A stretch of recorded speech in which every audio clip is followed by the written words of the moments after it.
Assalamu alaikum wa rahmatullahi wa barakatuh, everybody. Welcome again. It's a new day and a new session in this amazing series, and it's just getting better and better. So, we have started a few days ago, and we had very interesting guests. We had Dr. Nisa Islam, the first session, who spoke about Khawla and her story. And then we had Dr. Bilal Ansari, and he spoke about the American Muslim woman who struggled to gain her rights as a Muslim in the prison. And we had in our last session, Brother Rasul Saifullah, who spoke about Blackness in America, and it was a very fruitful discussion and a deep one. Today we have another honorable and interesting guest who is Dr. Jonathan Brown. We expect that today's session will be very deep and will open up doors and new opportunities for us to understand better our own history and to understand as well and to navigate through the relationship between Islam and Muslims and the whole issue about race and how Islam dealt with this issue. Kim, would you kindly tell us a bit more about Dr. Jonathan Brown? I certainly will. We're just delighted to have Dr. Jonathan A.C. Brown. He is going to be entering the waiting room in just a moment, but I'm going to go ahead and just start to say his bio before he gets on. He is an American scholar of Islamic studies, and since 2010, he has taught at Georgetown University's Edmund A. Walsh School of Foreign Service, where he holds the Al-Walid bin Talal Chair of Islamic Civilization. He's authored several books, including Slavery and Islam, Misquoting Muhammad, The Challenges and Choices of Interpreting the Prophet's Legacy, Hadith, Muhammad's Legacy in the Medieval and Modern World, Muhammad, A Very Short Introduction, and the Canonization of Al-Bukhari in Muslim. He has also published articles in the fields of Hadith, Islamic law, Salafism, Sufism, and Arabic language. And I'm just so delighted to welcome Dr. Brown. We're getting ready to have him come out of the waiting room. And I'm so delighted because I'm actually reading a book for one of my classes that I'm taking on Hadith, and it's the Muhammad's Legacy in the Medieval and Modern World. And he does a phenomenal job in explaining. So let me get him in. He's probably wondering what's going on here. We'll let him in here. Sorry, hey, how's it going? Assalamu alaikum. Let me just, for some reason when I sort of someone else sends me a link, I get signed in by my kid's name. So I will change we figured that. It to my name. There we go. Perfect. How are you, Dr. Brown? I'm good. How are you all doing? I'm doing great. Me too. Communicating with you. I'm Kim Alston from Smith College's Center for Religious and Spiritual Life. And then, of course, Heba, you see Heba at, she's actually overseas. So I know, Heba, you'll tell him a little bit about where you are and what you do as well. Yes, Assalamu alaikum, Dr. Brown. It's such a pleasure and an honor to be in your presence today. My name is Hibatullah Saleh, and I am the Community Religion Liaison at Smith College. And right now I am I'm zooming from Sweden. So nice to meet you today. Sweden? Yes. What are you doing in Sweden? Well, I lived there. Well, that's a good reason to be there. Yeah, I was looking at where Smith is. It's one of these things where you're like, boy, I wish I'd been able to go there in person. It looks like a gorgeous area. Yeah, it is great. Northampton, the Pioneer Valley, Western Massachusetts. What's that river that it's on? Or like the river that runs through that and it goes down like all the way to Hartford? And is it Connecticut River? Yeah. Yeah, I mean, my son was an environmental studies major, and he just loved the Connecticut River. He was always there doing different studies. So that's the Connecticut River Basin. But Dr. Brown, we really enjoyed the essay that you wrote. It's very in-depth, very thorough, and it is a great topic. I guess you need to tell us how you came upon this topic, why you decided upon this topic. And the fact is, it does have a very provocative title. It's a much debated topic around the world. And we know that a lot of Black people in particular have asked this question. And I assume that many people have asked it, not, it doesn't have to just depend on your race. And the question for those that want to know, there used to be a show, Inquiring Minds Want to Know. The question is Islam anti-Black? Are we recording? Should I talk, or should we? Are we like? Yeah, we're recording. Okay, so yeah, isn't it charming? And this is proof that this is not staged. See, I'm not going off any cues. Well, Bismillahirrahmanirrahim. Thanks for inviting me. I mean, I got to be honest. This was probably the most nervous I've ever been to talk about something, and I've talked about a lot of controversial stuff over the years, but this is, I think, the thing I'm the most nervous. I actually couldn't sleep last night until about 3 a.m., which is, I was like, I couldn't. I think it's really, obviously it's a stressful topic for a lot of reasons, and then of course there's the fact that I'm white, which is probably pretty obvious to the people who are watching, in case they're cooking or something, or microwaving something, listening to this while instead of watching. But so I guess the reason why I picked the topic, or that I picked that title is because like that's really, there's a lot of discussions that go on, like and you'll see them amongst like in African American community with like different strands of Pan-Africanism. You see it in kind of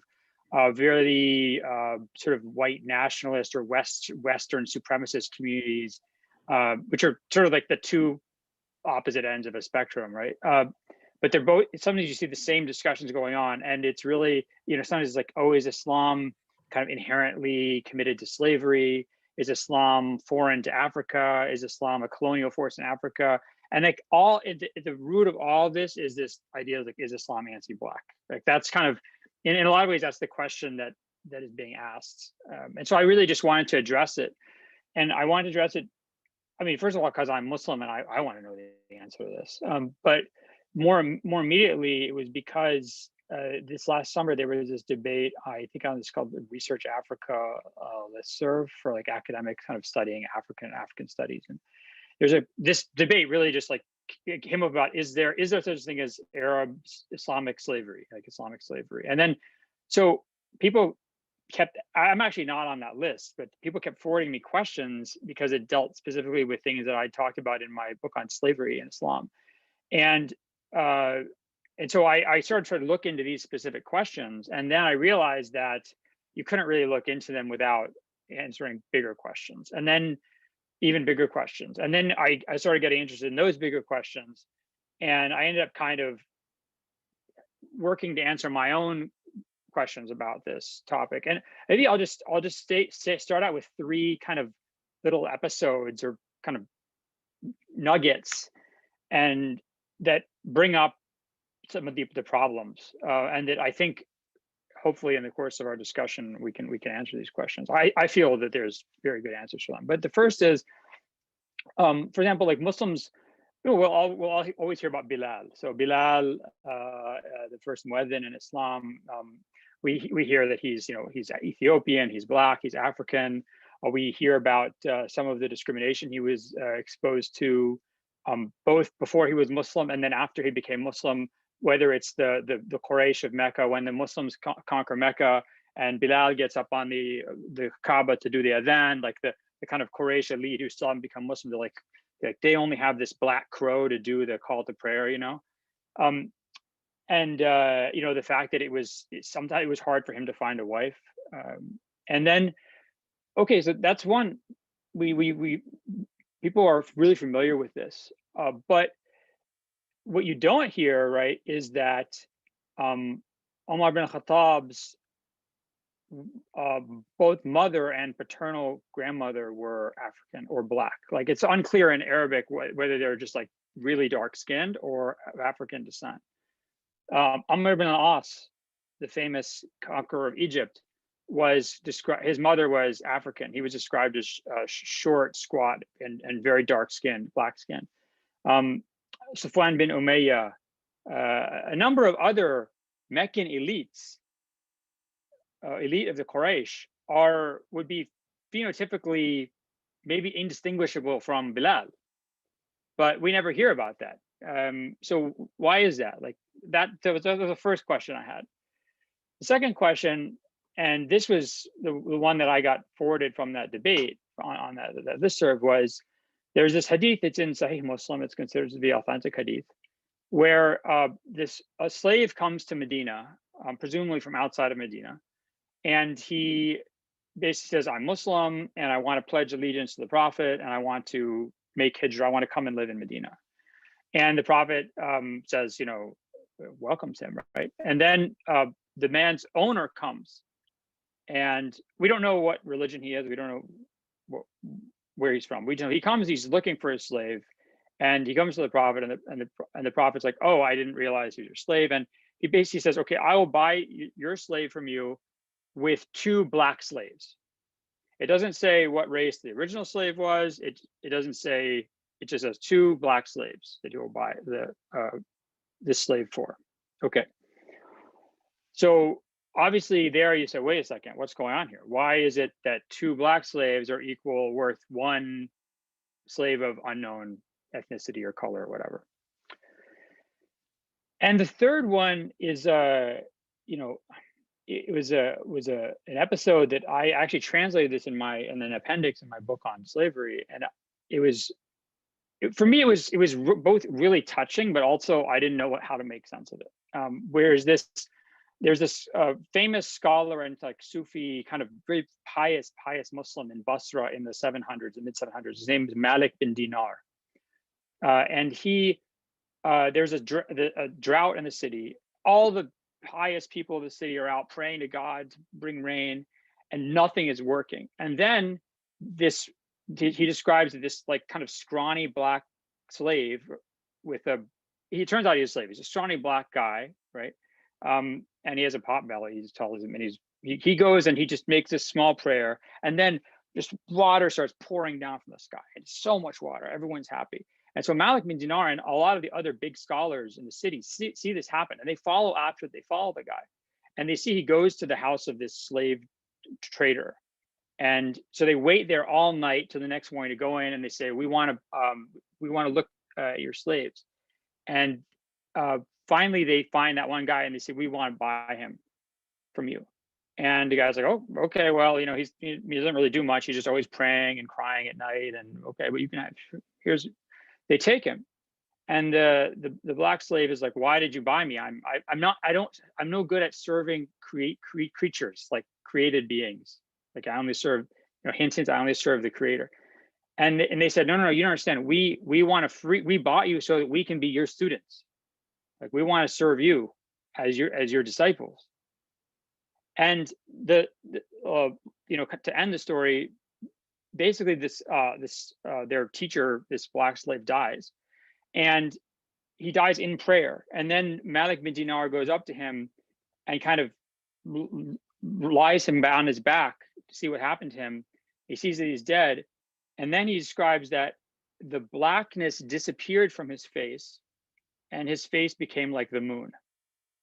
So in this story, you have one aspect which is just, I mean, it's sort of, when you really think about it, it's kind of incredible, right? The idea that, like, would I, you know, even, oh, I'm Jonathan Brown, I must be a great guy. I think I'm an okay guy, right? I'm moral and everything. So would I go and make myself the student of the lowest person on the social ladder in the United States, right? Would I be willing to do that? Like, these people are willing to go, and that's how much they value piety and barakah and knowledge, and they don't care what form this comes in, what body this comes in, right? So that on one hand, that's really inspirational. On the other hand, there's this description at the end of the blackness disappearing from his face. So like, it's like, wait a second, so then the blackness is bad, right?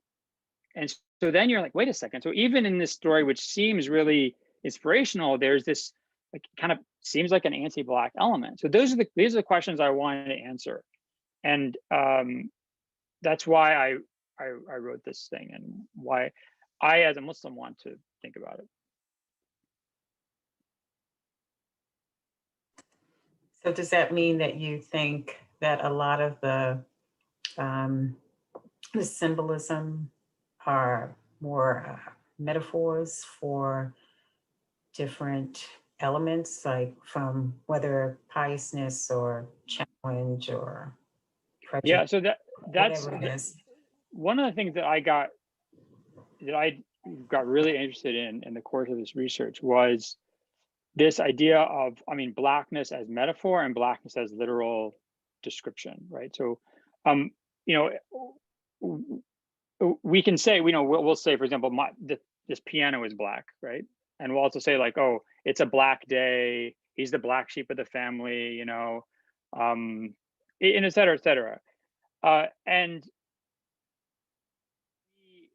we assume that this kind of metaphoric and literal use of the term black are kind of always linked in language. So what I found is really interesting is the idea that black is sort of metaphorically bad, dirty, impure, you know, black or dark, right? Black, you know, bad, dirty, impure, unfortunate, and white or light is good, pure, innocent, positive. These are basically universal. They're not, it's not in every language, but if you go and you kind of look at the languages that have been studied on this, it's pretty much everywhere in the world. And so here's my question. What about languages in Africa south of the Sahara spoken by people that we at least would kind of identify, would say are like phenotypically black or African? So how does the word black function in their language? And what I found is that if you look at languages like Wolof, Pular, Hausa, what is the other one? Hang on, sorry.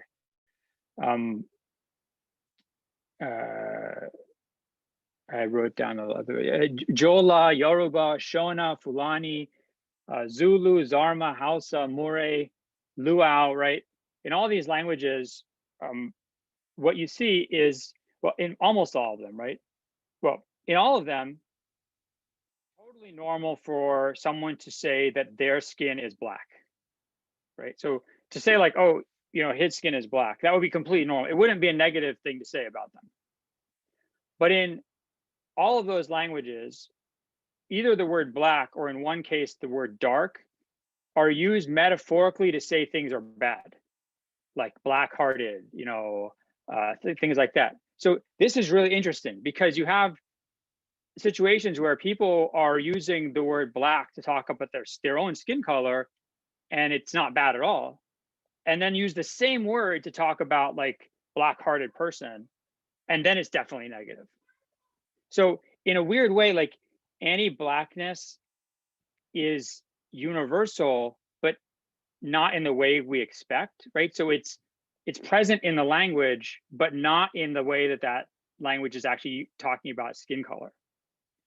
Then the other thing that I thought was insane, which really blew my mind, which is if you look at Scandinavian poetry and kind of epic from between the 900s and the 1300s.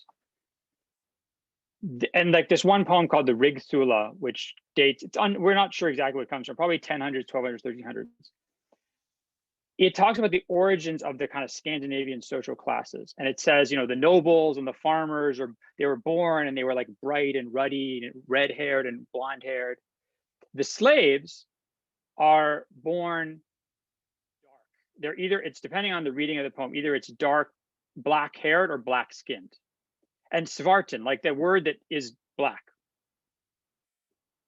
Now, who are the slaves? The word in Scandinavian is thrall, right? Who are the slaves of these people? They're other Scandinavians. or they're like Irish people. And no, I mean, first of all, those people don't look any different from other Scandinavians. And second, there is no universe where these people could be considered anywhere near like a dark-skinned person. I mean, these are probably the pastiest people in the world. But so what's really interesting is that here the metaphor of the idea of black as kind of low and bad is actually creeping into the way they talk about the physicality of these people, even though the people physically don't look any different from them. So anti-blackness can be present even when there's actually no black people, no people and everyone looks exactly the same and they're all super white.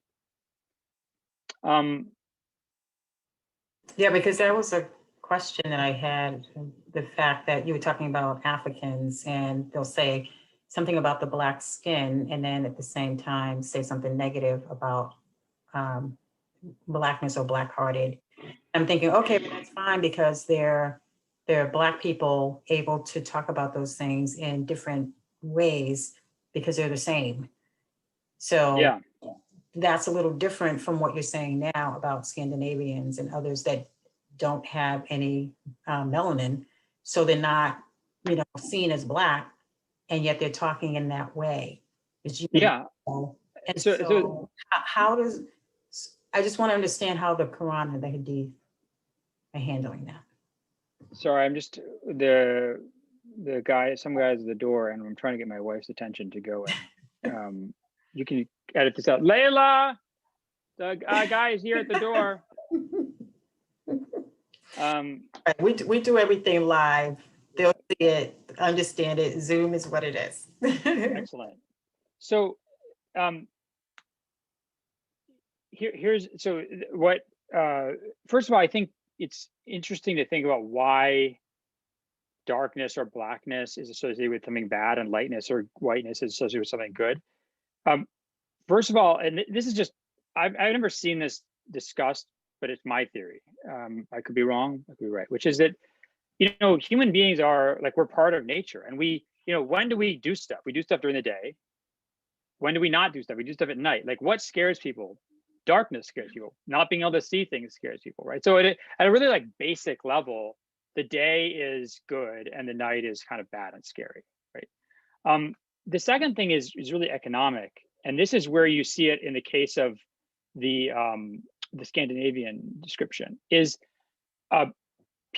light skin is attractive and good because it's economically well endowed, right? So what does it mean? People who are attractive when they have a lot of resources, right? Mm-hmm. So in sometimes in places in human history, people who are really fat are super attractive. It's like, wow, look how much food they have. And nowadays it's, wow, that guy's attractive because look how thin he is. He doesn't sit around and eat. He actually goes to Whole Foods. He doesn't buy his dinner at 7-Eleven. He has time to exercise. He doesn't work all the time, right, behind a desk. So whatever is kind of economically advantageous is seen as attractive. So for most of human history, who are the people who are rich? They're the people who don't have to go out and work.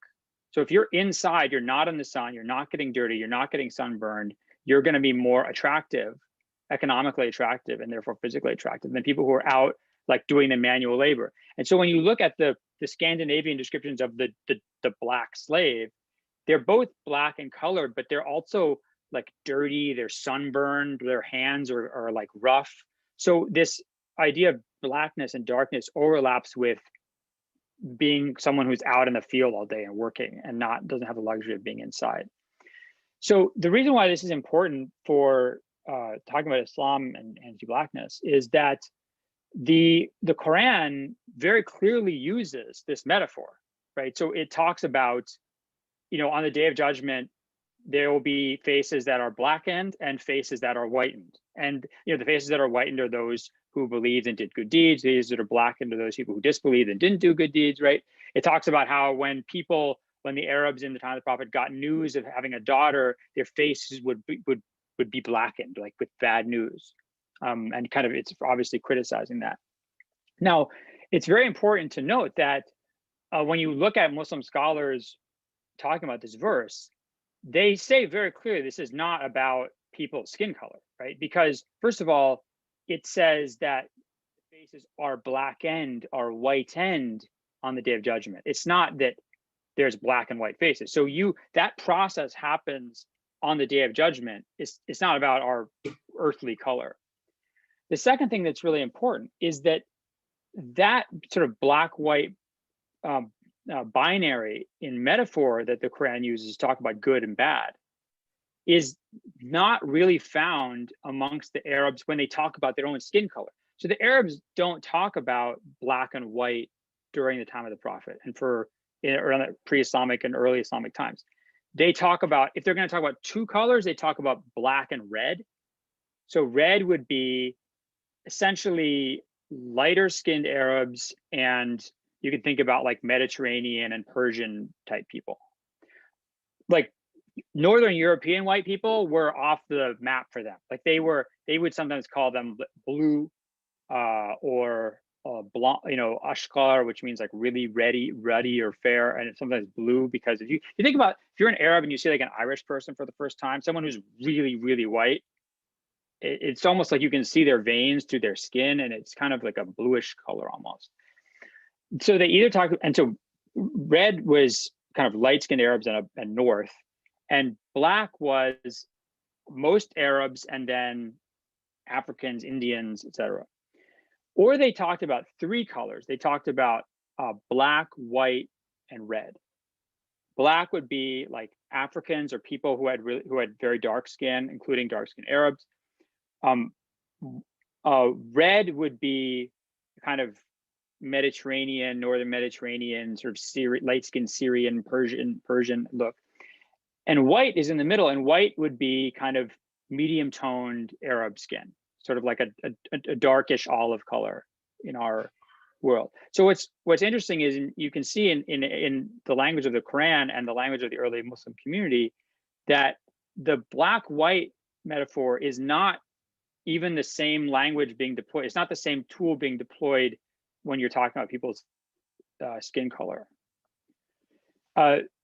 So that's a really important point to make, is that you don't, when you read these like Quranic or sometimes in Hadith, this notion of black and white as a metaphor, I think for Americans, we would correctly, in our case, kind of assume that maps onto a whole vocabulary about judging people in society, on a black-white dichotomy. But that's not the case in the Quran or the time of the Prophet. Now, I mentioned before, this question of why do we talk about Bilal being black, but not Umar bin al-Khattab or Amr bin al-As or Safwan bin Umayyah or any of these other people? And that's because, here's another question, right? So why is it that if Professor Brown, if you're saying that the kind of black and white, good and bad thing doesn't really translate over into skin color description, why are those Quraysh saying, who's this black crow who's giving the adhan? Like they're clearly insulting his blackness. Like, so wait a second, what gives? So here's the thing. You have to understand that in Arabia at the time of the Prophet, in Arabian society, it doesn't matter what you look like. It matters if you're part of the tribal system or not, if you're inside or outsider. That's the only thing that matters. If you're part of the system, if you're part of like the tribe, especially elite parts of the tribe, you are protected, you're secure, no one can touch you. You're like a made man in the mafia, right? If you're outside that, you live a precarious life. You can be killed, hurt, and no one's gonna help you unless you're like kind of sponsored by a tribe. So who are the ultimate outsiders? Slaves. Slaves are the ultimate outsiders. Now, it's important to remember that Arabia at the time of the Prophet, most slaves, or the largest number of slaves, not necessarily the majority, but the largest group, are other Arabs who've been captured. The next biggest groups would be Ethiopians, and then probably like Byzantines, Arabic speakers or Greek speakers coming from what we would call like kind of the upper Middle East, sort of like, Syria area, Egypt, Anatolia. So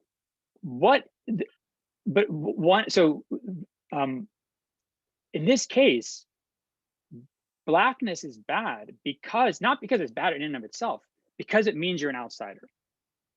Okay, you can't tell that another Arab is a slave because he doesn't look any different from a bunch of other people, but you can tell an Ethiopian person. And so he's like, whoa, that guy's not from around here. This guy's an outsider. And why don't they say that about Umar bin al-Khattab, Amr bin al-As, Safwan bin Umayyah? Because it would mean nothing. Doesn't matter what color Umar bin al-Khattab is. It doesn't matter what color Safwan bin Umayyah is. These guys are Quraysh elites. It doesn't matter. Their status is guaranteed by their father's tribal identity. So when they're picking on Bilal's blackness, they're not picking on him for being black. They're picking on him for being an outsider. And this is another really interesting thing. Bilal had trouble getting married.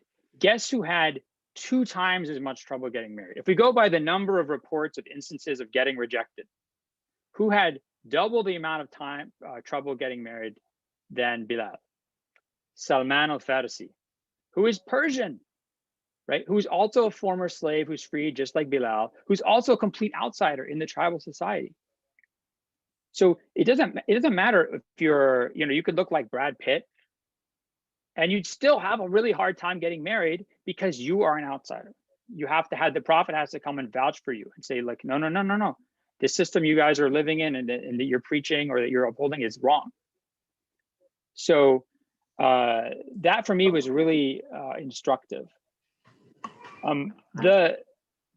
Sorry, go ahead. I didn't mean to interrupt you. Okay. So I just would like to highlight what you're saying right now, Dr. Brown, and because as we, or most of us know that in our history, in the Muslim history, and specifically during the Prophet's time, sallallahu alaihi wasallam, the skin color, as well as the issue about slavery, were not as like loaded topics as they are today. So I am really interested in knowing when and how things take a different turn. So I don't know if you can hear, there's like some discussion going on in the house behind me, but I'll try and mute if it gets too loud. But so I wanted to say this at the beginning of our talk and I forgot. Like this is what I'm talking about, what we're talking about is kind of Islam as a religion, right? So as scripture, normative tradition. Look, if you want to talk about anti-blackness globally, anti-blackness in the Muslim community, of course these are huge problems. Like that's a huge. I don't want there to be any ambiguity that I'm saying that there's not really this problem in Islam as we're in the Muslim community. Of course, there's a huge problem, and I do my best to whatever power I have to deal with it or to combat it. But I don't like that. That's a separate topic we can discuss another time. Hang on, let's see what these guys are, if they're leaving or not. But okay, so how did this come about? I think oddly, I think the best description of this actually comes from Bernard Lewis, who gets criticized a lot for being an Orientalist and things like that. But he wrote a book on race and slavery in Islam, and he wrote a couple of articles on this. And some of his ideas I don't think are accurate, but I think he was really right about one thing, which is that this kind of anti-blackness is not anti-Africanness, contempt for African people is not really something that's present in Arabia at the time of the Prophet, and it's not present in the prophetic community, right? When it is, like when the Prophet says, so to be clear, right, he goes out, when those Meccans say that about Bilal, the verse comes down that says, we created you from one soul, and we made you tribes and nations so that you may come to know each other. And the most pious in the eyes of God, or the best of you in the eyes of God, the most noble of you in the eyes of God is the most pious, right? So that the Quran actually comes down and condemns that language. And the Prophet says, then he goes up and gives a speech, and he says that, human beings were all created from Adam, and Adam is created from dirt, right? And he reiterates this in his final sermon at the farewell pilgrimage when he says that, the Arab has no virtue over the non-Arab, the non-Arab has no virtue over the Arab, the red has no virtue over the black has no virtue over the red, except in piety. And then he says in another, I think, a beautiful hadith, which is that Adam is created, God created Adam from a handful of dirt, and that the colors of people come from that, the different colors of the dirt, right? So it's like the different tones of that dirt are where you get our different colors. So, but what he and what the Quran and the Prophet are trying to do is they're trying to completely break any link between people's ethnicity, their color, their tribe, and their value as human beings. Right. And there's this really moving, almost like terrifying scene. It's the language, the Prophet's language is so fierce. When the Ansar and the Khazraj start to kind of get in a fight and bring up some of these pre-Islamic tensions they had, and the Prophet comes out and he says, Hada muntin. Muntin means like putrid. It's just this is disgusting. He came and said, this is disgusting. Right? This is unclean. And so there's this effort to break this link between tribe, ethnicity, religion, tribe, ethnicity, background, skin color, and your value as in the eyes of God. But what happens is when the Muslims basically leave Arabia, they go out of Arabia, they conquer the greater Middle Eastern world, the greater Middle East, Iran, Central Asia, North Africa, Spain, right? First of all, slavery during the time of the Prophet had been, it's present throughout Arabia, but Arabia is a very, very poor place. Actually, in a lot of ways, it's similar to kind of England or Britain in the, like before the Viking Age in like the 600s and 700s, where, you go, you do a raid on another village, you grab a few people, they're your slaves, but there's not like a slave trade. These are just kind of part of life. It's captives. Maybe you buy a slave who's been captured from Ethiopia, but it's not really a big part of life. They end up in charge of the Near Eastern world, which has had a robust and extremely important slavery industry for centuries and centuries and centuries, right? So, like a third, at various points, like a third of the city of Rome is slaves, like the population, a third of them are slaves. So they're crucial for domestic economy, agriculture, et cetera, et cetera. The slave trade, capturing people from areas and bringing them into another place where they can be sold at much higher prices, is a big industry in the kind of Near Eastern world that Muslims are now in charge of. So first of all, there's a complete change in how slavery functions. The second thing is there's a change in how Muslims kind of experience Africanness in a way, right? So the Africans that, first of all, like the Ethiopians that are present in Arabia at the time of the Prophet and kind of before the Prophet, they're there. Some of them are slaves. Some of them are there as like merchants. There's instances, in the life of the Prophet where there's delegations of Ethiopians come to Medina, and the Prophet himself often uses words that are Ethiopian words. And he says, like, this is this Ethiopian word. And you can go look in like a Guz dictionary and you can find like basically that same word, right? So Ethiopia is this place across the Red Sea. They respect it. These people are knowledgeable. That, remember, the Muslims go there as their first place of seeking refuge. And they know that the king there is going to treat them justly, right? So they have, these are not like people that they have contempt for. These are people who are their peers, right? And also culturally familiar to them. Old Ethiopian is basically as different from Arabic as, let's say, Aramaic was, the language that was spoken in Palestine or Syria was from Arabic. So they're like culturally very close to these people.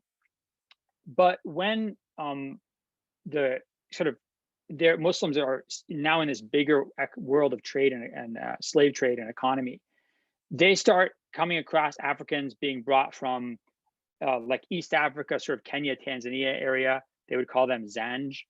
Africans being brought from across the Sahara, from what we think of now as, like, say, Chad, Niger, and south of there, up to to places like Tunis, Cairo, later on becomes Cairo. and these are like people from another universe to them, right? They're not people who are, they're exotic. They're essentially exotic items. The same way that they're getting slaves from India and from Persian lands and from Turkic lands and from Slavic lands, right? So they are like, they start to, what you see in Islamic civilization is that slavery is not, well, slavery is racialized, but it's racialized in a lot of different ways. So in America, slavery and blackness and freedom and whiteness are inextricably linked, right? So whiteness is defined as being free and not being black. Being black is defined as below white and enslavable or slave or enslavable, right? So like you cannot, that's why I think it's kind of funny when people talk about like, you know, white nationalists, like we can talk about white culture. I don't think there's a way to talk about white identity in America that's not based on racism. I just don't think it's like, I wish it were, I mean, I wish it were possible. I don't think it's possible, but that's not the case in Islamic civilization, because there what you have is a slave could look like anybody, right? Most slaves in Islamic civilization, probably, we don't know exactly, but most are probably Slavic, right? So, which would mean just something from Europe or Turkic. And of course, there's a lot of African slaves as well. But it's there. I have a question for you about, you mentioned in your essay around the Hadiths and the fact that those that do talk about Blackness in a negative way, like saying that the Black face is disfigured, or you know, there's the person is stupid or lazy, these negative connotations that we in America are used to in terms of it being racialized specifically in that way. But you say that some of those hadiths are considered forgeries. Yeah, I mean, they're all forgeries. They're forgeries by definition, right? Because Muslim scholars say that you cannot have a hadith that insults an entire ethnicity. It just doesn't mean it would be the prophet. It's not possible for the prophet to say that, because it's just grotesquely inaccurate, right? So you can't. So when you look at, why do we find these hadiths in hadith books? Well, you don't find them in the main hadith books. You find them in kind of totally uncritical books of hadith. They're just gathering a bunch of material. And you find them tragically in the works of Muslim scholars, you know, where they'll be like, oh, look how smart this guy is. I mean, there's this sort of shameful episode. I don't think it actually happened, first of all. I don't think it occurred, but I'll tell the story, right? So Imam Shafi is allegedly in the mosque, and this kind of African slave or African comes in and sort of lies down and then leaves. And this other guy comes in and he's looking around, and the Shafi says, okay, you're looking for this Black slave, right? And he says, he's like, yeah, I am. And he said, I said, he's in jail. Go look in the jail. And then the guy says, he goes to the jail. He finds him there. He comes back and says, Imam Shafi, how did you know that? He says, well, the Prophet said that Black Africans, when they're hungry, they steal, and when they're full, they fornicate. So either he's going to steal, he's going to fornicate, he's going to end up in jail. Now, that, first of all, that's not a hadith of the Prophet. It's complete forgery, and many, many Muslim scholars have said that. The second thing is, I don't think this story with Imam Shafi actually took place, because our chains of transmission for that story are either terrible or sort of unidentifiable. So I don't think it happened. But here's the problem. It appears in books about like the virtues of Imam Shafi, and like, oh, look how clever he was in the situation. So whatever, you know, I can say with confidence that the Prophet didn't say that. I can say with confidence that I don't think Imam Shafi said this. But we know for sure that this is in several books written by prominent Muslim scholars. And the problem is that, you know, anti-Black sentiment is pervasive, right? I mean, it affects people, you know, who are otherwise intelligent and sensible and morally, you know, acute people. So we're saying then that the theology is sound obviously, because the Prophet would not have said that. We know that Allah would not sanction that.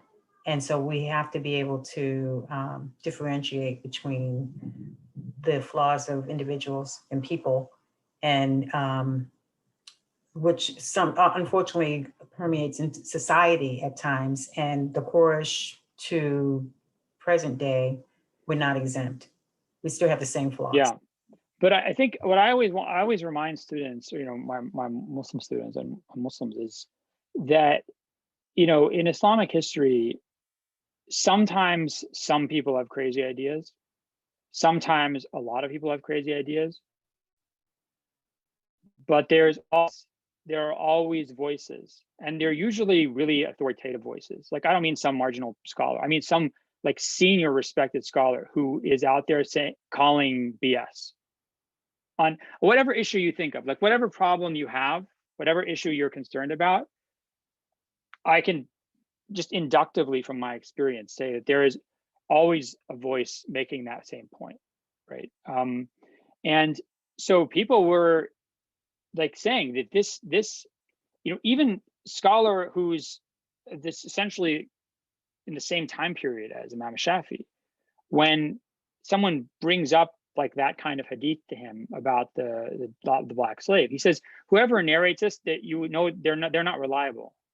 You just discount them immediately, right? So they are very aware. Like even things like when we talk about this notion of kafa'a in like marriage or suitable partners for Muslims, and sometimes, you know, Muslim scholars will, in let's say like North Africa or the Middle East, will really go down like some racial, you know, rabbit holes on this stuff, right? So, but not just about African people, but also about white people. So they'll say, you know, that like in Maliki law, you'll see that, you know, one of the things that makes a woman kind of undesirable would be that she's black or dark skinned, but also that she's like a convert, like a Persian or European convert to Islam or something. So it's like both ways are impugned, right? But or seen as undesirable.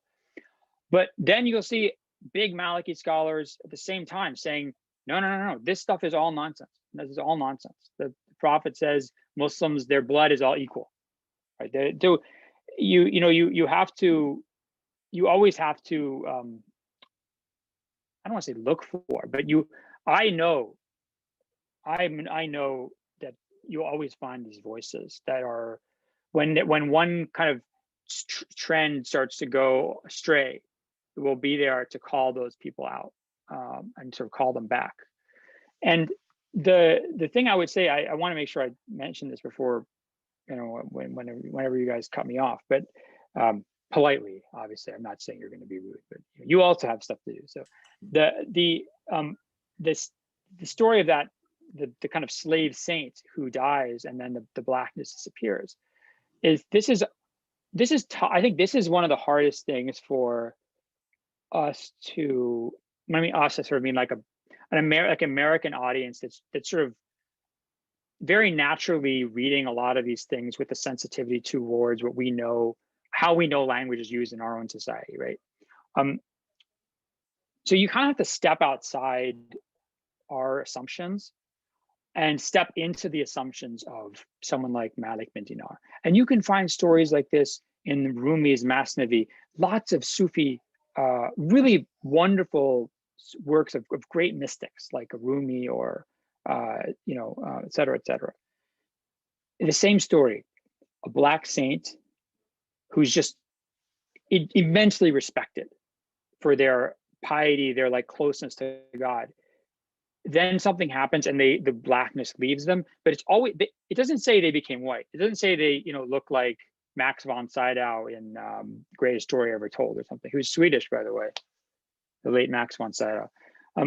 It says that his face became like the moon. And here you really have to understand the kind of cosmology and the language that's going on in the Sufi tradition, right? So the goal of the Sufi path is to become close to God, to sort of in a physical sense, to rise out of this world, to rise up towards the heavens, towards the divine. And the symbol of that sort of the barrier between our earthly world and the world of reality is the moon. And that's true. It comes from Neoplatonism, the idea of the sublunary world. Like the moon is the kind of edge of this world in a way. And it's also an image of beauty in Arabic poetry. So the prophet's face is like the moon. Over and over again, you see this in praise poetry about the prophet. His face is the moon, his face is the sun, his face is the moon. It's like glowing like the moon. And that's both because the moon is beautiful, but also because he is the best of creation, right? He's the closest you can get to the closeness to God. The closest you can be to God is in the station of the prophet, alayhi salam. So when someone is becoming like the moon, they're not becoming white like, you know, Jonathan Brown or David Bowie or something like that, right?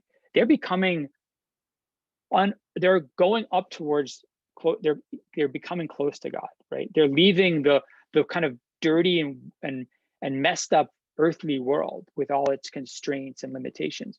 And then this is the other thing that's really important.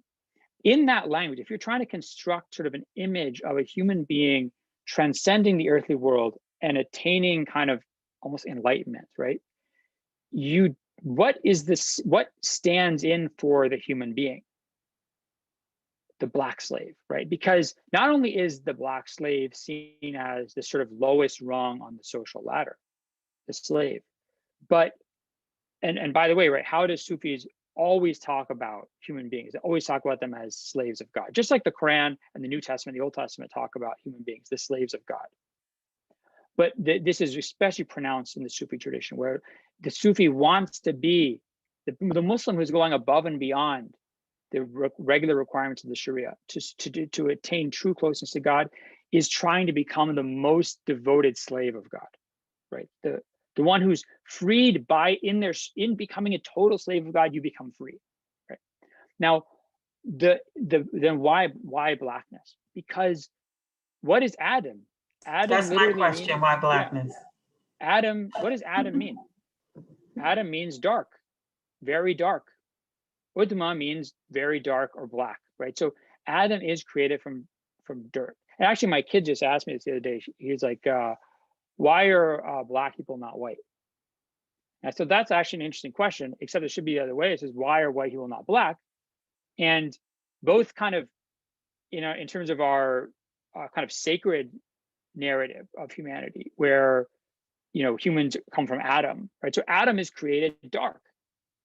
Like that is the natural state of man. The natural state of the human being is this dark-skinned creature of the earth.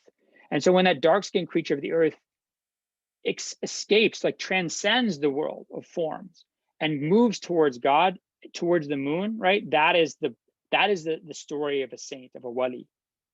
And then to my kid, I explained also, you know, why is it that, you know, white people with skin is because a bunch of human beings were like, kept walking north because they were following some woolly mammoth. I don't know what they were doing. They kept walking north. And if you have a lot of melanin in your skin, well, first, you're not going to get sunburned, but if you don't have that much sunlight and you need to synthesize vitamin D, you're not going to be able to do that if you have a lot of melanin in your skin. So sure enough, environmentally, lighter and lighter and lighter until you get, you know, pasty white people. So I think that's but it's tough. Like when you read that story, it's really hard for us to say, come on, this is just anti-black. I mean, come on, like, give me a break, Professor Brown. You know, stop pushing it. But look, are we saying that this Malik bin Dinar literally bought this slave so he could make himself the servant of that slave? Right. So let's give this guy the charity that he's not some kind of callous, biased, racist person who can't see beyond skin color, right? So let's give him that charity. I think he deserves it. But let's also take his language seriously. When he says the blackness left his face and his face became like the moon, let's take that seriously. But he doesn't mean he stopped being like, you know, bad black because black people are bad and ugly and unattractive. He stopped being human. He stopped being tied to this world, and his sort of journey towards God was completed.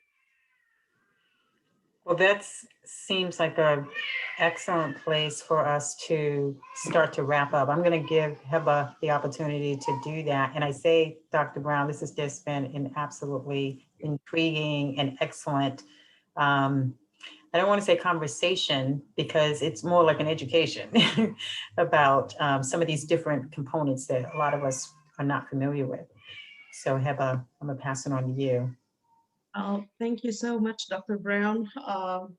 I am sure that our audience, the students at least, are benefiting or will benefit from this session as much as we did today. It was filled with lots of new information and amazing discussion. So thank you so much. And I really hope that we can have another session in the future with you about this particular topic, because it's very loaded. And I believe there are lots and lots of other topics that intersects with this one that we haven't been like knocking on their doors yet. So thank you so much. Yeah, it's my pleasure to, you know, like you know, anything I study, it's usually because I have these questions, right? So, I mean, for me, this was a lot of it was about kind of trying to answer these questions myself. And so if it's useful for other people, that makes me happy. You know, I also try to be really honest about this stuff and not, you know, not kind of fudge things or cherry pick. So, you know, I think that's important. And I'm always available if you or your students have questions. They can email me. You can, you know, look up my email. If I don't reply within a few days, just email me again. If I don't reply, email me again and again. I won't get bothered. It just means that I missed emails. Thank you so much. And we'll definitely share your email with students. And we're going to share this also, this asynchronous recording. Students are really excited. We're hoping that they will use the different highlights that come out of these different discussions that we're having and have their own discussion. Because there are things that students, like you said, don't fudge, don't not deal with what is really bothering you. Let's get into the history. Let's see, what does the Hadith say? What is the actual religion as opposed to societal biases and you know, racialized issues. There's just a lot that we need to talk about. So wait, sorry. Can I take 2 more minutes? I'm sorry. I just haven't. I feel like I've been irresponsible because I haven't. Okay. I didn't explain and maybe you can like edit this or slice it in or not. I don't know. But the incident where the prophet gave the 2 black slaves for the 1 slave. I wanted to explain this because I didn't do it. But one of the things that's really important to keep in mind is that the way that, especially in the early Islamic period, people actually throughout Islamic history, that they thought about slaves was they associated certain ethnicities or backgrounds with certain skills. Now, sometimes this was like very reasonable. So they would associate like young Turkish men with really good riders, like horse riders who knew how to do mounted archery. And so they were like, if you were looking to build like an army or a bodyguard, you would buy one of these, you know, bunch of these guys, right? Sometimes it was just sort of silly stereotypes, like, you know, Greeks are really trustworthy and good accountants. And it's just weird things like that. Some of those are silly, but in the early Islamic period, you see this, it's a practical aspect, right? So Malik in his Muwatta, so he's writing, you know, essentially the 3rd or 4th generation of Muslims. And he talks about how it's okay to trade, you know, buy 1 Arab slave for 2 or more, like 2 or more Ethiopian slaves or some other group that don't know Arabic and have commercial experience. So it says like 1 guy who speaks Arabic and has commercial experience, you can trade for 2, let's say Ethiopians, but he says Ethiopians who don't speak Arabic and who don't have commercial experience. So you have to think about like the world of the Middle East in the early Islamic period. So where are Muslims oriented? Like they're oriented towards the Mediterranean, Persia, North Africa, right? Kind of Ethiopia and that world is sort of, it's like even Arabia is kind of marginal place by that time for them, right? So they want people who are going to be able to like be one of the reasons people bought slaves is actually to make them commercial agents, have them run your business for you. So go like, I need someone who can speak Arabic, speak Aramaic, speak Persian, who can go out, do a bunch of trading, come back, and like, bring the caravan back to me, right? So that person is going to be more valuable than somebody from Ethiopia who doesn't know Arabic. We have no idea what their background is, so it was, but you see this very clear association of background and like geographic and cultural origin with the skills they have. And it's really interesting that Jahiv, the famous Mu'tazilite and kind of literature who dies in, I think, 868, he says, people like to make fun of like, Africans and Indians, and they say they're stupid. And he says, this is nonsense. Like we know that it's like in India, they have super advanced mathematics.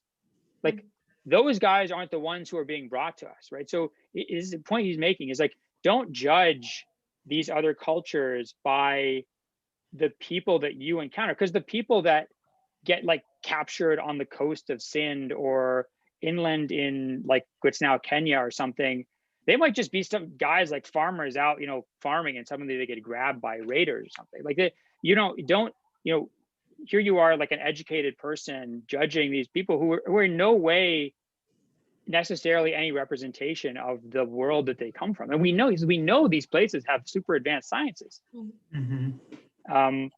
So it was like it's a very interesting thing to think about, this idea of like why somebody who's one race, quote unquote, is more valuable than another race. It's not necessarily because white people are better than black people or something like that. It's because that there's a lot of other assumptions, sometimes sound assumptions about what type of skills that person is going to bring. So I'm sorry to like take that last section, but I want to be responsible and to explain that. Yeah.